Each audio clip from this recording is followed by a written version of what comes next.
Despite VR's stumbles, startups bet big on out-of-home experiences. Virtual reality has not taken off like many predicted it would. IMAX announced this week it is across the globe by early 2019. After 4 consecutive quarters of declines, IDC says headset shipments grew by 8% in the third quarter of 2018, not exactly stellar growth. But that's not stopping VR startups from betting big on location-based entertainment, in hopes of getting consumers to leave their homes to experience the technology in ways they can't from the comfort of their couch. VR research firm Greenlight Insights predicts the location-based market for virtual reality experiences will grow to $12 billion within the next 5 years. Dreamscape Immersive, backed by Hollywood's biggest players including Fox and Warner Bros., is opening up its first permanent location this weekend in one of Los Angeles' biggest malls, with plans to open more venues in 4 other cities across the country. For $20, customers get geared up with a backpack, headset, and hand and feet sensors, gear worth thousands of dollars, far out of reach for ordinary consumers.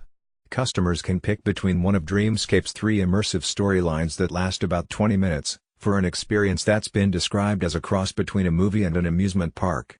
We believe that location-based VR is the tip of the spear as it were for the entire VR industry. It will get people exposed to how unique this medium can be and also those of us who create it. We are learning the capability as well. It's the first time that the technology has come together, not just the backpacks, the headsets and the tracking, but even the physical optics in a way that we can really learn the vocabulary of this new medium, Dreamscape CEO Bruce Vaughn told CNBC. Vaughn says the company's first move is to get venues opened in key locations, but he is already looking at the prospect of stepping into consumers' homes. Being able to network people from the home is something we are very interested in. So you could be at home and be participating in any of the experiences in our VR locations with other people, says Vaughn. You can imagine there is a social aspect to that. With AMC as one of the company's biggest backers, Dreamscape is betting that the synergy between Hollywood and virtual reality will help draw moviegoers. The company says some locations will be standalone locations, while others will be incorporated into AMC theaters. Veteran film producer Walter Parks, known for franchises such as Men in Black, co-founded Dreamscape with the hope that VR will become as popular as going to the movies. I think what's happening in Hollywood right now is that the studios sense there is something out there. They also sense there are many reasons for people not to go to movies at theaters, the ability to stream at home, how extraordinary the televisions and sound is. So they are very anxious not only to see VR succeed in and of itself, but also create more energy around places like this that sort of support the communal aspect of film going that is really at the essence of what we do in Hollywood, Parks told CNBC. Dreamscape is part of a larger trend of startups building out physical retail VR locations. Spaces, backed by Ventures, recently opened a new Terminator Salvation VR experience at one of Southern California's largest malls in Irvine.